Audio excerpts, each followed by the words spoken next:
मित्रांनो, आज आपण मंचुरियन बनवूया घरच्या घरी सोप्या पद्धतीने।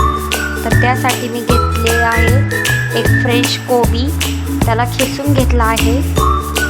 सोया sauce, chilli sauce, red chilli sauce, tomato ketchup, 2 बारीक चिरलेले कांदे, 2 हिरव्या मिरच्या, लसूण, मैदा, कॉर्नफ्लॉवर, मंचुरियनचा मसाला, कांदा सर्व घालून मिक्स केलं।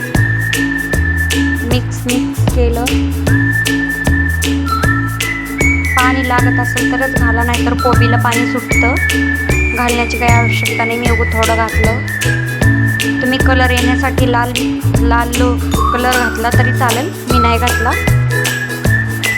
ते ऑप्शनल पण करू शकता, स्किप पण करू शकता। मग चांगलं खरपूस भाजून घेऊया,